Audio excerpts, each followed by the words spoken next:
Hi, I'm Mary. And I'm Katie, and this is The Housewife Did It. True Crime Edition. Woo. Um, so I'm just gonna go ahead and get into telling the story, and then I'll tell you the name of who we're talking about, even though I've already said it in all of our previews and it's in the title of the episode. But that's how I want to tell it. Sounds Are you good. ready? Yep, I'm ready. All right. On a spring day in 1946 in Memphis, Tennessee, Alma Sipple was surprised by a strange woman whom she described as a stern-looking woman with close-cropped gray hair, round wireless glasses, and an air of utter authority, knocking on her door. When she answered, the woman introduced herself as a social worker and explained to Alma that she was there because she was concerned about Alma's daughter, Irma. The woman said she had seen them enter their home and could tell that Irma was ill.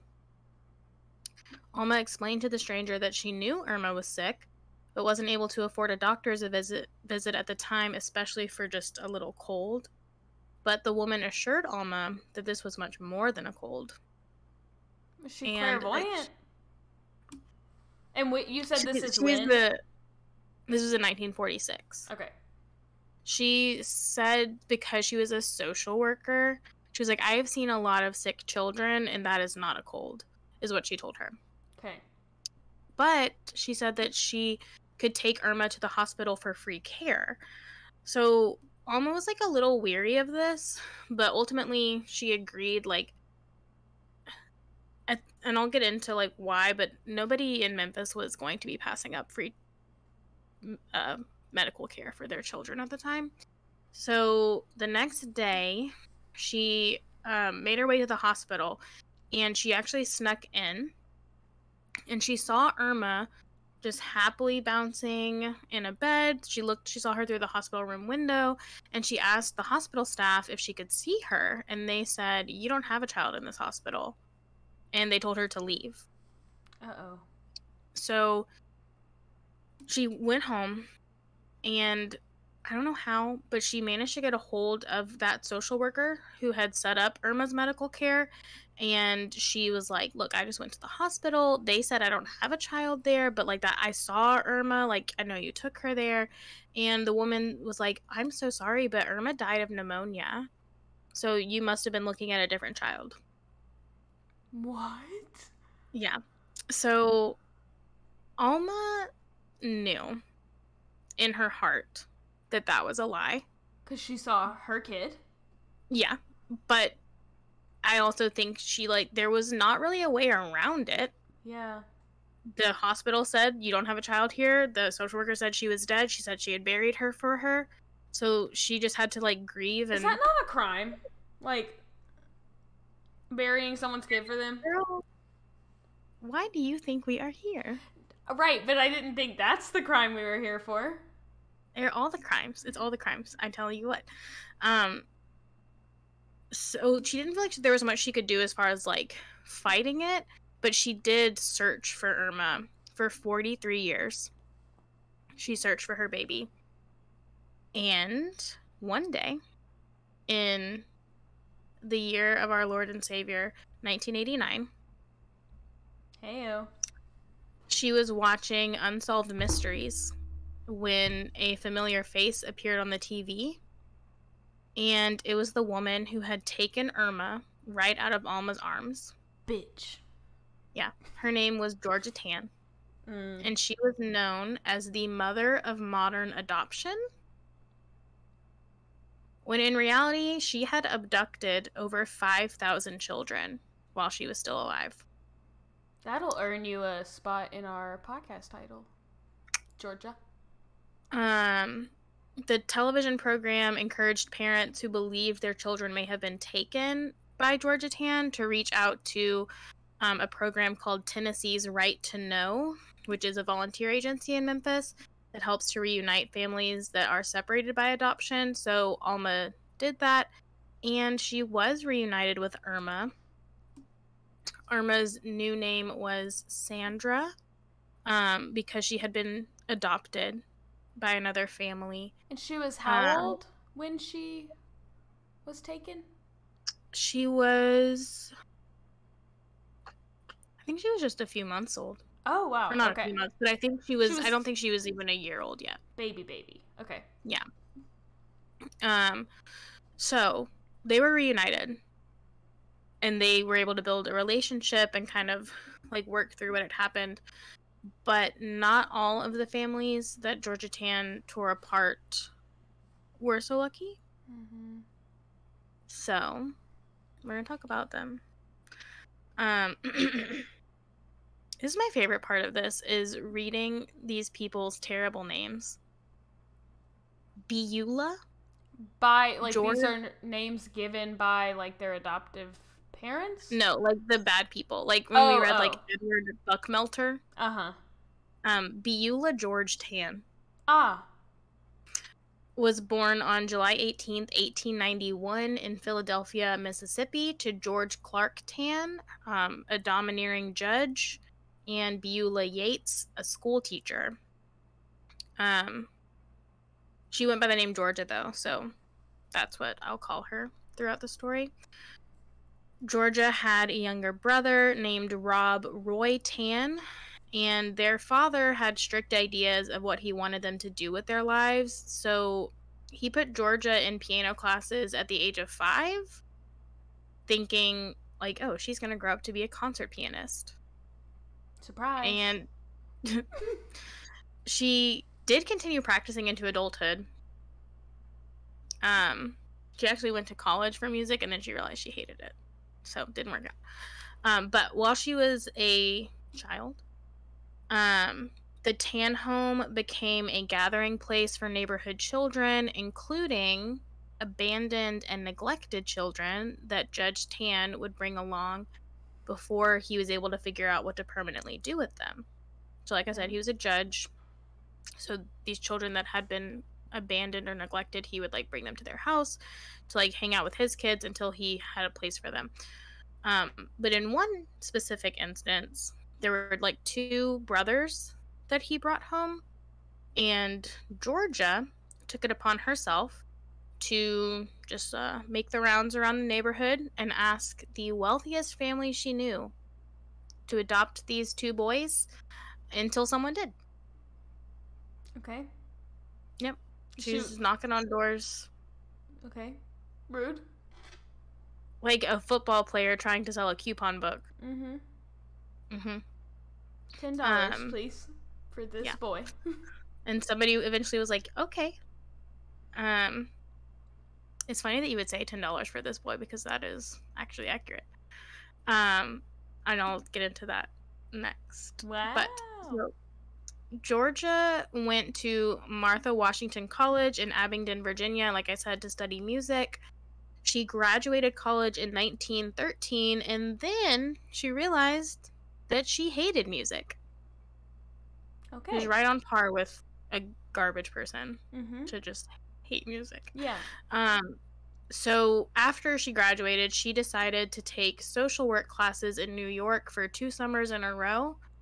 She wanted to become a lawyer, like her father had been. So he helped her study. He helped her pass the bar exam. And then he was like, but you're a girl, so you can't be a lawyer. And so instead she became a social worker. Appropriate. I don't really know why he helped her with all of that. Yeah. Yeah. I don't know why he helped her and was like, no, not you. JK. Yeah.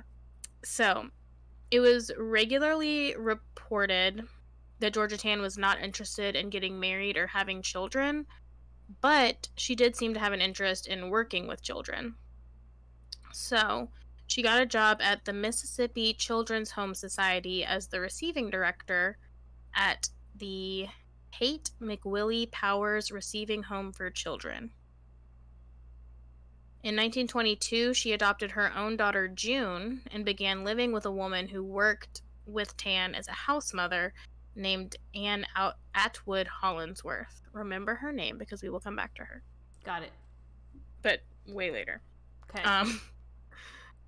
So in 1924, Georgia was terminated from her position due to questionable child placing methods. Aw. So she moved to Memphis, Tennessee, with June, Anne, and Anne's infant son. This was soon after Memphis's infamous yellow fever outbreak that left many members of the community ill, in poverty, or even dead. If you are from Memphis, you know exactly what I'm talking about. It's in the Pink Palace. It's in the Pink Palace. The college I went to, it is part of the timeline they have in the cafeteria. The yellow fever outbreak was a really big deal in Memphis's history, and it killed lots of people, almost everyone that didn't evacuate. So yeah, the people that were left, they were poor. So that's what she is moving into. Georgia was hired as the executive secretary at the Shelby County branch of the Tennessee Children's Home Society, which was the largest children's society in the state. Children's Society is like, at the time, was like a more politically correct way to say orphanage. Okay. So this is like the biggest society of orphanages in the state. And pretty quickly after being hired, Georgia took over the Shelby County branch, and she was like the head of it. At the time, adoption agencies in Tennessee only charged for placing services. They could not charge for the children themselves. Cause like reminiscent of slavery. Duh. But let me tell you, it's not a duh to everyone, apparently. Okay. The rate for adoption services was typically $10. Okay. Which is $177 today. Okay. Which still seems very low. Yes. In my opinion. Or less. Sometimes it just, like, 10 was, like, kind of the cap. However, Georgia Tann was supplying private adoptions, which had a premium rate of about $750, which is $13,000 today.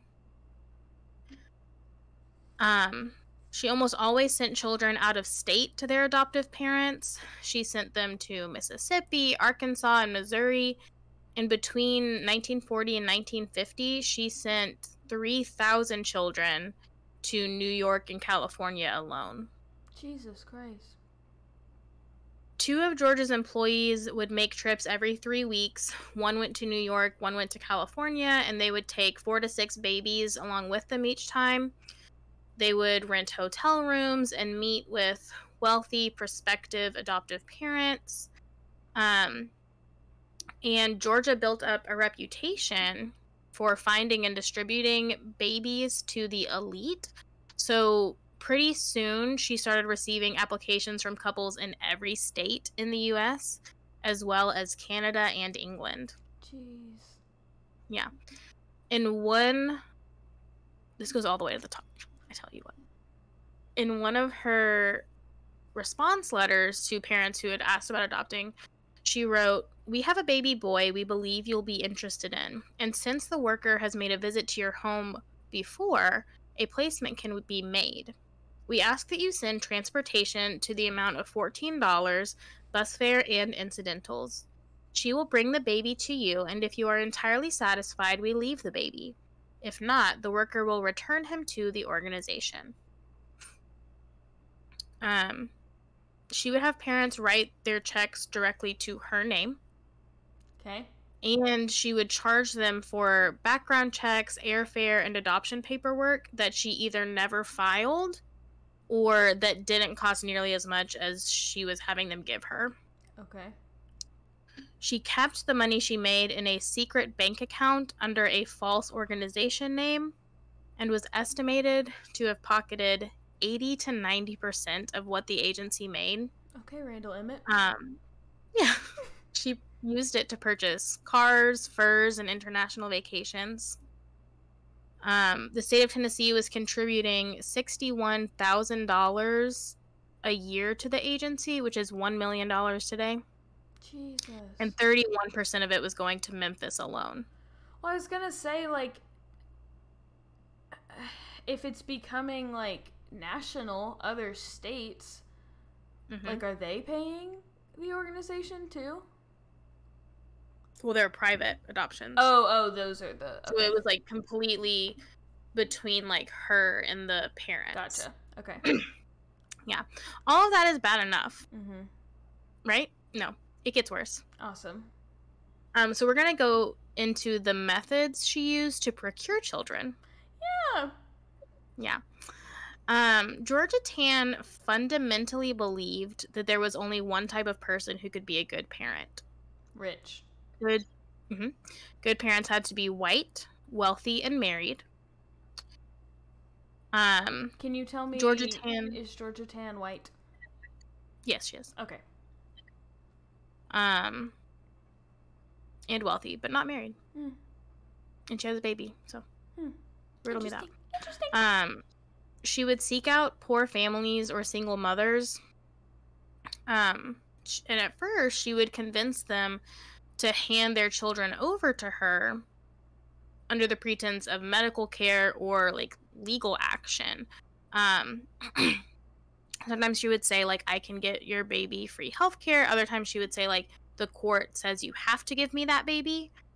And then she wasn't meeting the need she had for placing adoptions fast enough, so she just resorted to straight up kidnapping off the streets. So when she's telling these people, like, the court, like, requires me to take this baby, is she providing any documentation for that, or these people, she's, like, preying on vulnerable and, like... It didn't matter if she provided. Because she was just I'll tell you why. Take them. Awesome. Yeah. Okay. I'll get there.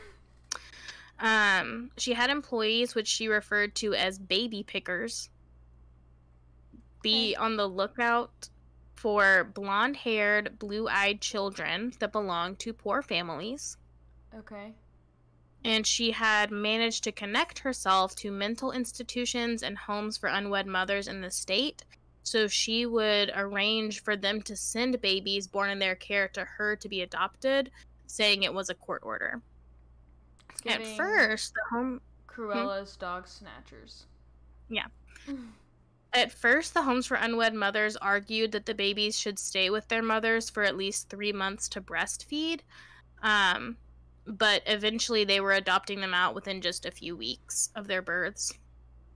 Some reports state that she would even at times come into the hospitals and take the babies before the mothers had even been released from recovery. Okay. So she would go into these hospitals flanked by women pretending to be nurses. That she's bringing? Yes. Okay. She would have them dress up in, like, nurses' uniforms, and she would go in and she would have these fake nurses tell these mothers who had just given birth that their babies were dead and had already been buried. Doctors witnessed this. This is, like, from the mouths of doctors, this report. And they're not like, I've never seen this fucking nurse in my life? Yeah. Again, it literally didn't matter who saw her. So, like, they had to turn a blind eye. Why? In some of the most heart-wrenching cases... Huh? Why? I'll tell you. I'm telling you, it goes all the way to the top. Okay. The tippiest of tops. Imagine the tippiest of tops. Okay. It goes there. Okay. In some of the most heart-wrenching cases, she would just take kids from their nursery schools or directly off their porches and then tell their parents they were dead when they started searching for them. Like, she herself? Yeah. Or did she always have these baby snatchers go do it? She would do it, too. Okay. Awesome. Yeah. Awesome. One woman named Rose Harvey reported that while she was asleep in her home, Georgia Tann approached her son on the back porch and lured him into her car with a large candy cane. And then she came back and took his brother in the same way and sent both of them to live with a local family. Together? Mm-hmm. Oh, I guess that's, kind? Question mark? Yeah. Yeah. Some things she's, thoughtful. Yeah. Grace Gribble, another woman whose children were kidnapped by Georgia Tann, was a widow and a mother of 5. So let's keep in mind, when we say single mothers. We're not just talking about mothers who had babies out of wedlock. Mm-hmm. These are also women who are widowed. Mm-hmm. And she still is like, they don't deserve children. So she was a mother of 5, and a woman who worked for TCHS came to her door with paperwork for free medical care. So she signed the papers for her children, but then the workers started carrying 3 of her children away. Okay. And she overheard them talking about how there were orders for children with these features ready to be filled. Oh. Yeah. So she went to the courthouse and confronted Georgia about abducting her 3 youngest children, and Georgia told her that she should be thankful because they'll have a better life without her, and that if she wanted them back so badly, she should just have some more. Because then I can take them. Mm-hmm. You will be giving me more supply. Also, like, the woman had 5 children, and Georgia abducted 3 of them, so I don't think the problem is that she just wants children. I think she wants her children I think back. she loves them. Yeah. Strangely. They belong to her. She is their mother. Yeah. Another woman named Flossie Bowman. These people have the best names. Yeah, so fun. Had taken her son to Wright's Clinic in Marion County, Jasper, Tennessee, with a stomach illness. Her son, Don W. Bonner, writes about the events of his kidnapping in his book, Whatever Happened to Baby James. And he explained that when TCHS found out his mother had dropped him off with a stomach ache, they immediately began their plan to take him.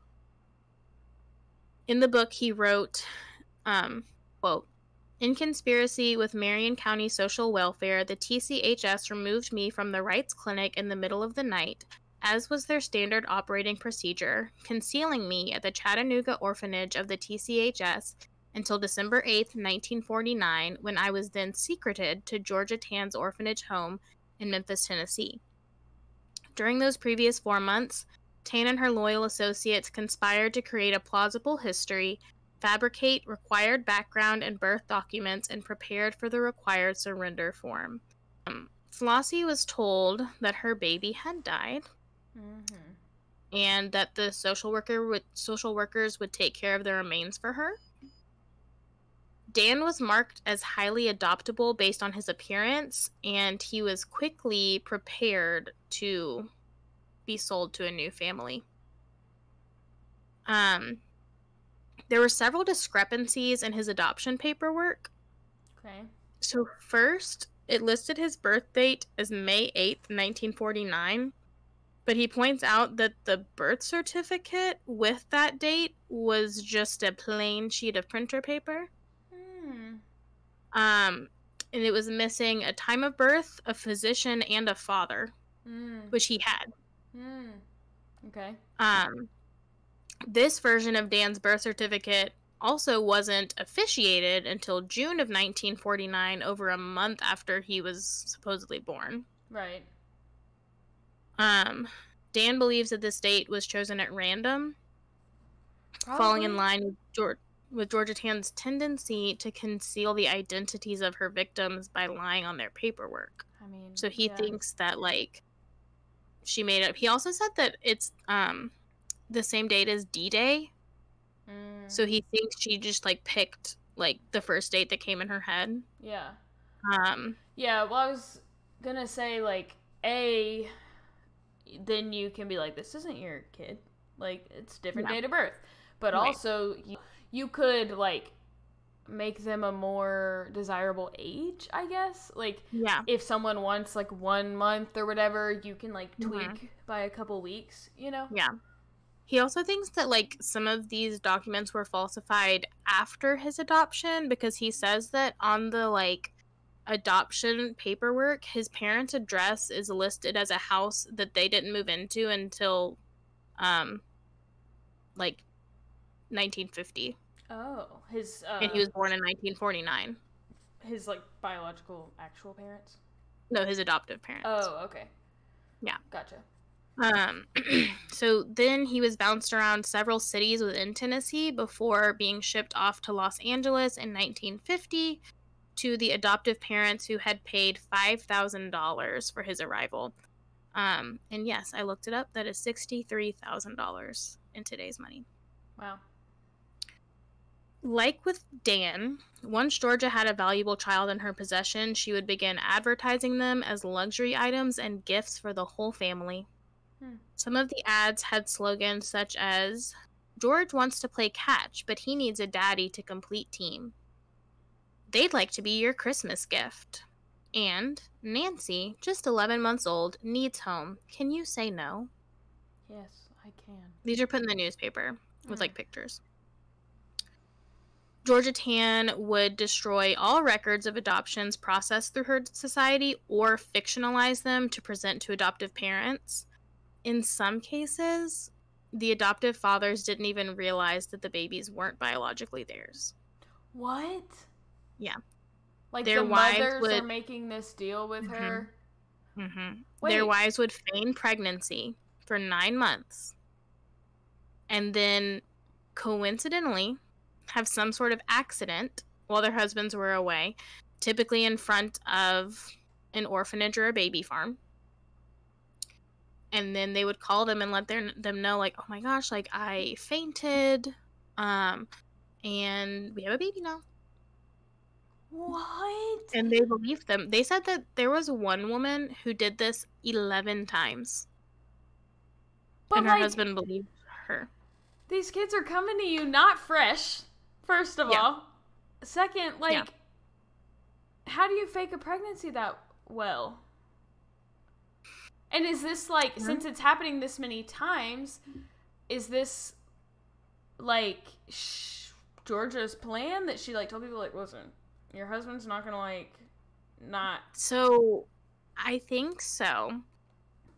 I don't have this in my report, but, on the criminal podcast about this, woman, they talk about that there was one instance where Georgia herself called someone over to her house.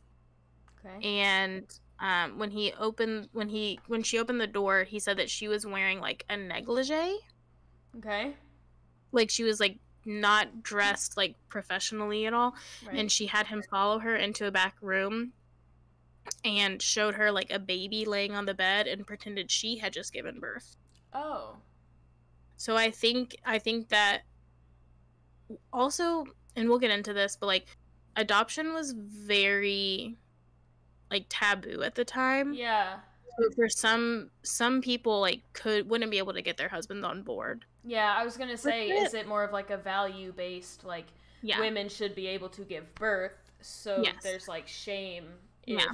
But I do think that she gave a lot of them the idea for it. Okay. Especially because they would have these accidents in front of her society. Mm-hmm. So that she can give them the baby. Yeah. But for the parents who did know that their babies were adopted, if they realized that the child's records were faked, Georgia would point out that any legal action they may take would result in them having to surrender their adopted child. Okay. And no one says, like, what, surrender them back to their parents?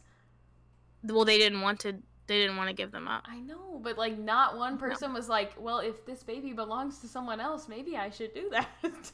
I know. Shelby County Family Court Judge Camille Kelly would back up Georgia's threats, scaring more and more adoptive parents into submission. I also think there was a threat of, like, you technically have done something wrong. Right. You have kidnapped someone's baby. And so, like, you're saying he goes to the tippy top, so I know the Shelby County clerk person that you just mentioned is not going to be the worst. But no. is the reason that they're on her side and, like, backing her up with these threats because of, like, values of this time, and they also believed that single, poor women should not have babies, or there's more to why they're... It's a little bit of both. So, Okay. like, a lot of them did share the same ideals as her, but also she blackmailed people. Ah, And okay. she used, like, her power to, like, get people to do what she wanted. Okay. So that judge, when divorce proceedings were presented to her, which, like I said, she was the family court judge, so almost all divorce proceedings were brought to her. Right. She would take diligent notes about each child in a divorce and give them to Georgia. Oh, no. So that Georgia could decide if she wanted to take them and have them adopted out, and she would just tell the parents that neither of them had custody anymore. Okay. So what happened to the children taken by Georgia Tann? You may be wondering. Yeah. Georgia's society in the start had no housing facilities, so the children had to wait in foster homes or public housing facilities until they could travel to their adoptive parents. In one of Georgia's favorite houses, the caregiver was known to leave babies out in the sun to Oh, dehydrate and burn. that's the goal? Yep. Mm. To avoid having to deal with crying, changing diapers, and feeding the children. You'll see, and that's what this whole part is about to be about, but you will see that Georgia Tann really wanted money, yes, but she also, like I said, she had very specific ideals of what a family should look like. Right. So if a child that someone took wasn't what she wanted, she did not care what happened to them. Okay. In the 1930s. But if they were... So, like, would she have not given the best kids to that household? No. Okay. So she, I think she adopted out significantly less children than she kept. Or maybe not. I'll tell you. Oh, okay. Okay. Yeah. We're getting there. In the 1930s, Memphis had the highest infant mortality rate in the nation. And Georgia Tann would just continue to allow it to climb. Now we're getting to the top. Wait. We're climbing the ladder up to the top. Wait, so not, like, actual highest infant mortality rate? Yes, in the entire country. How would she help it climb? Because she was killing children. She was actually killing children? Yes. I thought you were saying, like, just all the babies she said were dead made, like, this number rise, but they weren't really dead. No, she was killing children. Okay. Okay. So, in 1943, a mansion was donated to the society by Fred Smith, the founder of FedEx. Awesome. And its upstairs was turned into nurseries. However, the nurses that Tann hired were untrained, and many of them at the time that they were hired and throughout their time working there struggled with substance abuse problems. They would sedate children to keep them from crying. They would deprive them of water, and they would allow them to die of malnutrition if they weren't adopted quickly enough, or if Georgia intentionally kept them from adoption because she deemed them not fit for sale. When children in the housing began to get sick, Tann and her staff would completely ignore the advice of medical professionals, believing that they knew better than their doctors. So they would deny the children treatment or medication, force them to sleep 4 to 5 babies to one crib, and allow them to die of very treatable gastrointestinal illnesses like dysentery. Yeah, I was about to say, this seems like a recipe for dysentery. Yeah. And so, like, the doctors would say, like, this baby has dysentery. They need to be, like, quarantined. And she would be like, no, and put 4 other babies in the crib with them. Did they? So then Did they all of the babies would get dysentery. Right. Did they also ever, like, smother each other? Like, it seems like sticking 5 babies in a crib. Like, you're not even supposed to put things in a crib with a baby. So yeah, I mean, I think like she was just letting them die. However they died. Any which way. Yeah. Okay. Many of these victims were buried in Memphis's Elmwood Cemetery. If you're from Memphis, you know that is like a very famous cemetery. It's supposed to be haunted. Them babies gonna come back with a vengeance. Mm-hmm. Many more were never accounted for. It's believed. Okay. I was gonna say, what's the theory? That at least 500 children died in Tann's care. And how many are buried, you said? Due to mistreatment, 19. Okay. Yeah. There's no theory on where the hell they are? No. Okay. If that's true, that would make her the most prolific female serial killer in history. Yeah. And that's just for the children who were taken and weren't adopted out. Right. Children that Tann abducted and that she did deem fit for sale were given to prospective parents for a year without a legal adoption as a sort of trial run. Okay. And the court stated that they had complete custody of control of the child for 1 year, may submit the child to any physical or mental examination they wish, and take any steps they may desire to ascertain they have a healthy and normal child. If it is not, the Tennessee Children's Home takes it back without question. And I'm assuming some kids died in their, like, foster or adoptive care? Okay. Mm-hmm. Tann would intentionally bypass the Shelby County probate court and have the adoption cases handled in other counties like Dyer County, Haywood County, and Hardman County. She would blackmail Memphis's mayor at the time, Boss Crump, by reminding him that she knew he took bribes from brothels and gambling halls, and so she had him influence the turnout of her cases. Not a single case that was filed against Georgia Tann ended in favor of the biological parents. Yeah, you set yourself up for blackmail. Yeah. Buddy. If you look at pictures of this guy, he looks like he would be very easily blackmailed. Yeah? He just looks like... He looks stupid. He looks so funny! Yeah, he's like... I thought he was gonna be a lot bigger. I thought he was gonna be scary. Yeah. Wow. So... Many people say that the children were lucky to have been placed with wealthy families. Except all the dead ones.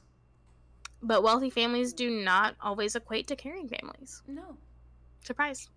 Many children would be abused by their adoptive parents, and some would end up being killed by them. Beginning while in Georgia Tann's care, there were reports of mistreatment in the form of neglect, physical abuse, sexual abuse, and murder. One notable adoptee was mistreatment. That murder, quite mistreating. Yeah. One notable adoptee was Christine Crawford, daughter of Joan Crawford, and author of the memoir Mommy Dearest. What? Yeah. In her writing, Christine claimed that her mother was a cruel alcoholic who put more emphasis on her career than her family. Her mother, Joan? Mm-hmm. Okay. I will say, seems to be the only person who says that about her mother. Oh, okay. Joan Crawford. Other people disagree. And the movie Mommy Dearest, Christine Crawford has said, has a lot of not true things in it. Okay. But Christine Crawford and her sibling were Georgia Tann babies. Well, hold up. Okay, so where were they from? Where did they get... Do we know that? They're pretty much all from Tennessee. Okay. Or Mississippi. And they were shipped... Not all from Memphis, but, like, she had, like, connections at all these different hospitals and stuff. Okay. Yeah. And were they biological siblings and sent off together? I don't know. Okay. I don't think so, because I think they were adopted at different times. That is crazy. Yeah. There were quite a few celebrities. I'll get to another one in a second. And we've not found any of their... Okay. No. Okay.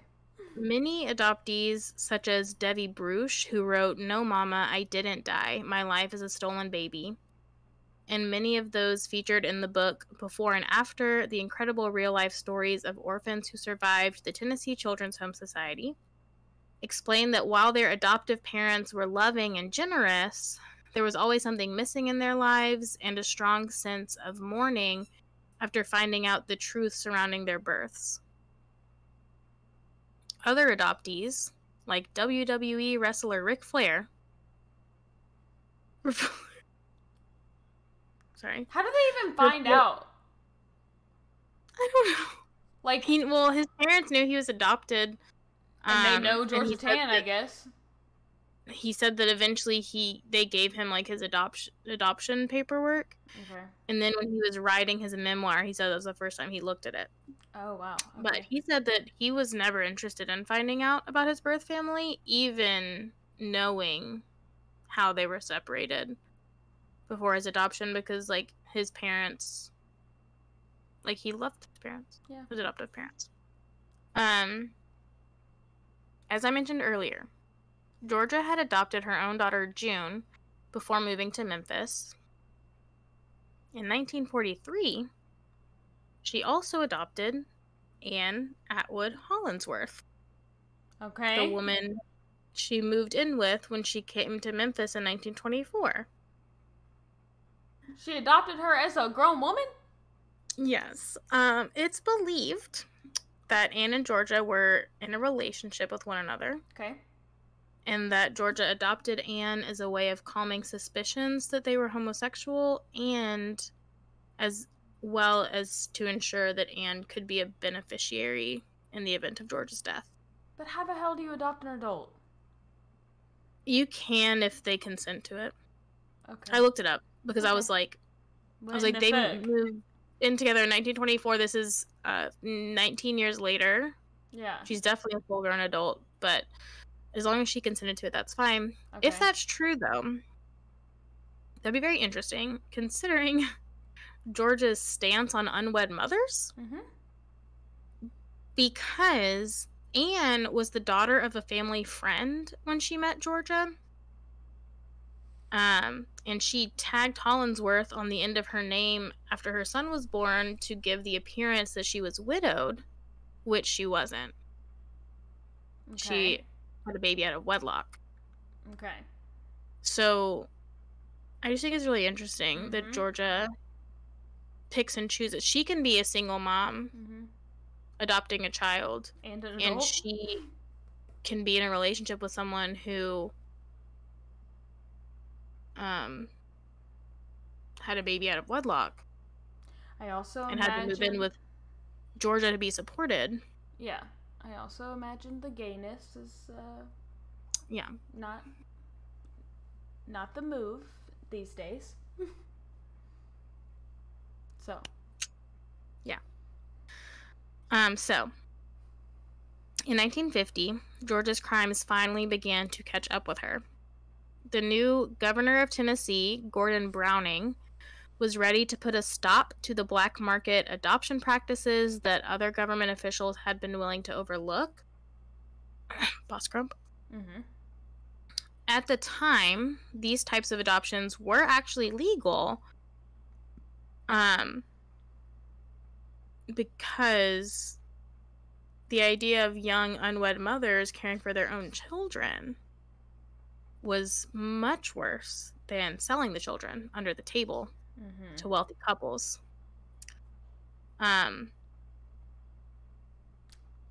When procuring these adoptions, I'm about to sneeze.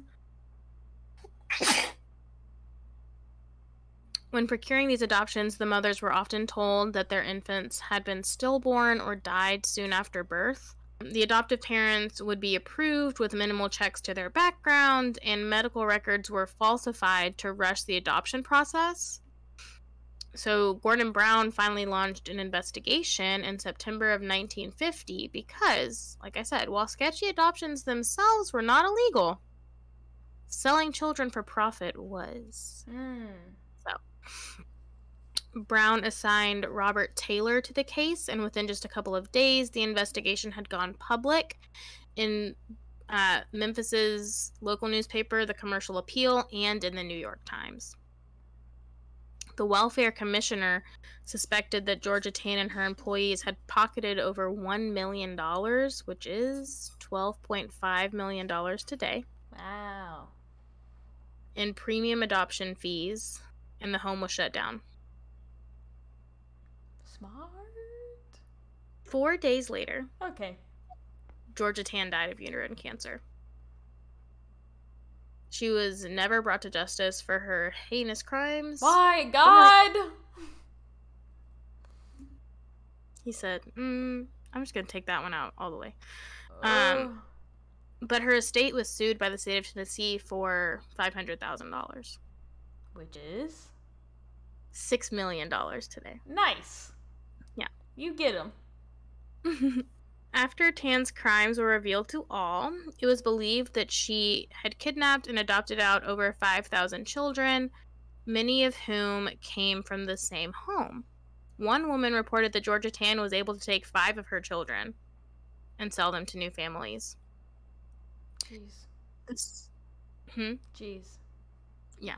The state of Tennessee changed their adoption laws in 1951 after the scandal broke and created Tennessee's Right to Know, which helps connect adoptees to their biological families. Before the 1920s, adoption was extremely rare. Typically, babies that were relinquished by their parents would be sent to an orphanage or a baby farm.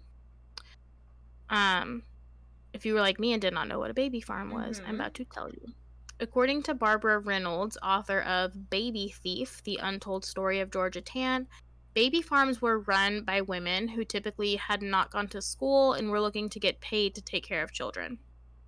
Okay. Many times, they would demand the money up front before the children were in their care. And then, once the children arrived, they would neglect them and abuse them. They'd already been paid, so they didn't really care what happened to that. Some reports stated that baby farmers would throw boiling water on the children in their care and bash their heads into walls. For why? Like, they wanted them to die?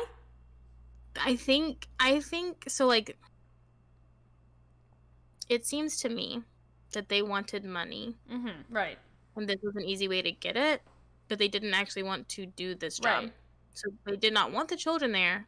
Yeah. So they made them pay up front and then got rid of them. The reason I think this is because some of them would actually take out life insurance policies on the children and then kill them to get the payout.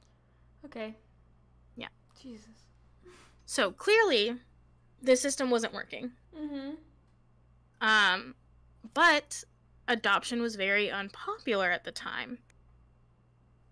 During that time, like I said, the 1920s, the Boston Children's Aid Society placed approximately 5 children a year with adopted families, while Georgia Tann placed 206 children in the year 1928 alone. Okay. Boston seems like it would be a little bigger. People believed that if they adopted children from unwed mothers, that the children would grow up to have loose morals. So they didn't want them. Okay. As I mentioned earlier, Georgia Tann had very clear ideals of what made a good family and what made a bad family. So she believed that children belonged to the wealthy and those in high status, but she also believed that all children began as clean slates regardless of the the parents they were born to. Okay. Which was a new idea for people. New age. Look at you. She's so progressive. Because of this, a lot of the stigma around adoption did begin to clear away, and people saw celebrities and wealthy people that they respected adopting. So it became more popular after that. And then Tann's adoption practices also influenced adoption agencies around the country to begin falsifying birth certificates and medical records. Okay. So she didn't just influence parents to adopt babies. She influenced adoption agencies to commit crimes. What was their motivation for falsifying documents? They just wanted to, like, conceal the true identities of the children they were selling. I think... So that it can't be traced back? I think that, in theory, this was supposed to be, like, to the benefit of everyone in their minds, like a private adoption. Like a closed adoption. Yes, like a closed adoption. They just didn't get everyone's permission first. Right, okay. So they had to lie about it.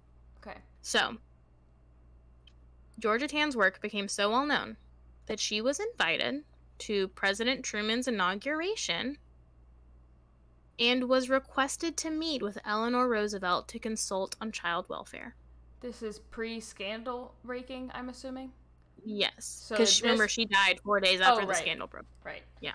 So this is just like when she's just this really great baby connector. So like, so she, like, that's why people called her the mother of modern adoption. Okay. Because, like, she really popularized it. And afterwards, people really started to see, like, oh my gosh, like, adoption is, like, actually great. And this woman made us see that. And so that's why she was, like, thought of as, like, people thought she was a saint. Okay. Somebody in one of the, like, documentaries I watched about her, they said, like, people thought she was a saint and she thought she was God. Okay. Yeah. So one of the prominent figures I mentioned earlier who worked alongside Georgia Tann to ensure these adoptions went through, Judge Camille Kelly, went under investigation as well soon after Georgia Tann died. However, hers was quickly dropped because it was believed that she didn't personally profit from the adoptions like Georgia Tann had. Like I said, the adoptions being sketchy was not illegal. And since she didn't get any money from them, they couldn't arrest her. She resigned quickly after that, though, and she died in 1955 without any charges being brought against her. Why do these people keep fucking dying? Stop. It's almost like it's a time where they didn't have all of the medical advancements we have now. Yeah. In 1979, Tennessee implemented a state legislature requiring the state to assist biological siblings who wanted to find each other after being adopted. And in 1996, they enacted Chapter 532 of the Tennessee Public Acts of 1996, which revised the process of obtaining adoption records by releasing them to adult adoptees of the Tennessee Children's Home Society upon receiving permission from any living birth parents. As I mentioned earlier, it is estimated that 500 children died under the watchful eye of Georgia Tann, but only 19 were buried at Memphis's historic Elmwood Cemetery, and they are each identified simply by their first names. Are they even their real first names? No. Yeah. Okay. It said like that, like she bought it, the plot. Okay. And they didn't have like headstones or anything. But she would like say like she would, I don't know how she marked it, but she would say like, "Here lies baby Jane. Here lies baby this person." They were buried together. Okay. In a 14-foot by 13-foot lot, without headstones. The 19? The 19 babies. Okay. Yeah. Finally, in 2015, the cemetery was able to raise $13,000 to build a monument over the burial ground. And it reads, "In memory of the 19 children who finally rest here, unmarked if not unknown, and of all the hundreds who died under the cold, hard hand of the Tennessee Children's Home Society. Their final resting place unknown, their final peace a blessing. The hard lesson of their fate changed adoption procedure and law nationwide." I think that's like a really good way to sum up what happened. Yeah. These children were taken, abused, passed around, and killed under the guise of finding a perfect home for children with unfit parents.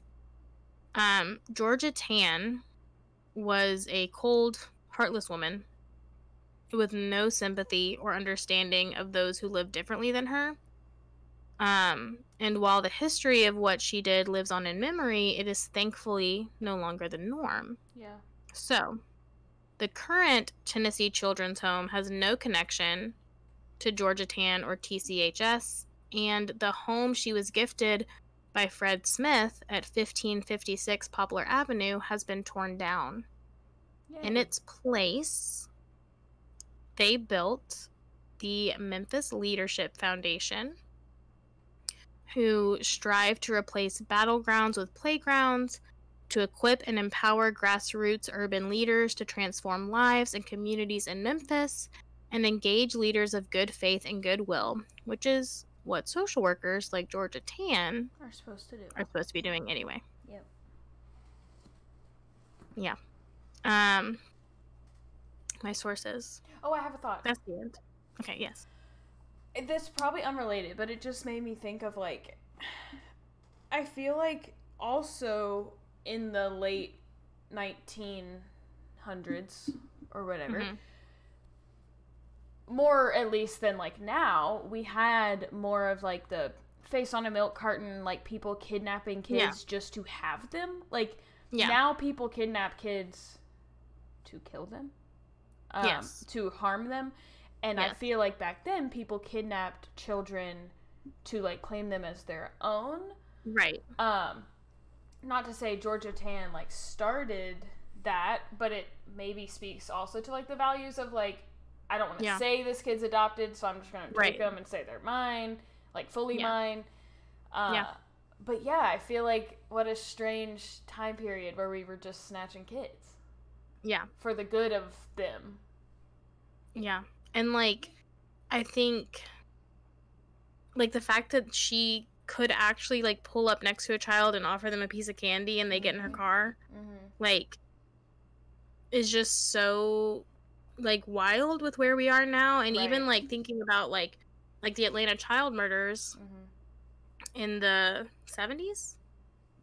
Maybe. I think they were like, it's 7 p.m. Do you know where your kids are? And, like, kids were really warned, like, don't go to someone because they have a dog. Don't go to someone because they have a game. Don't go to someone because they have candy. And, like, as children, I think we always think, like, okay, who is going to pull up next to me and offer me candy on the street? But it's Georgia Tann. Yeah. That's who. Apparently. Yeah. So, now, my sources. I listened to an episode of Criminal, episode 110, called Baby Snatcher. The Georgia Tann Wikipedia page. The book To Be the Man by Ric Flair. The book No Mama, I Didn't Die, My Life is a Stolen Baby by Debbie Bruch. The book Before and After, The Incredible Real Life Stories of Orphans Who Survived the TCHS by Judy Christie and Lisa Wingate. The show Deadly Woman, season 7, episode 9, called Above the Law, and the book Whatever Happened to Baby James by Dan W. Bonner. Nice. I want to read some now. Yeah, I found, I didn't actually, like, read any of them in their entirety. Yeah. Because I didn't have time. But, I found, like, previews of each of them on like different websites. But I will say, like, the one by Ric Flair, only the first chapter is about Georgia Tann because it's like his memoir life story. Okay. You know. But yeah, the other ones, and actually the one called Before and After is a follow-up to a novel, a fiction novel that was written about this. Okay. That I think sounds really interesting. Yeah. Yeah. Okay. But good research. That's it. Thank you. That was so interesting. Yeah, I know you said you were excited about it, so I hope I yeah, did not disappoint. That is absolutely insanity that I've never heard any of this. Yeah. I think I've made it clear throughout this episode that I am from Memphis. Yes, we are. And I did not hear of this until I heard the criminal episode when it first came out, which was like several years ago, because I remember I was listening to it in our parents' old house because I remember asking my mom about it, and she was like, yeah. Yeah, I've never heard of this. Thanks, Mom. But most people haven't. Like, last year for my birthday, we dressed up as people, and one of my friends dressed up as Prince Mongo. Okay. And who's also Memphis royalty. And she brought a game about like the history of Memphis, and we played it, and one of the questions was like, why was Boss Crump like taken out of office? And I was like, very confidently, like, because he was involved in an illegal adoption ring. And she was like, that did not piss people off enough to get him out of office. No. And like, nobody knew what I was talking about. Yeah. But yeah, so it's not super well known, but I honestly, like, looking this up was kind of hard because Georgia Tann is so scary looking to me. Like, her eyes like pierce you in a way that makes me very uncomfortable. Oh God. Isn't she creepy looking? She is creepy looking. Beulah.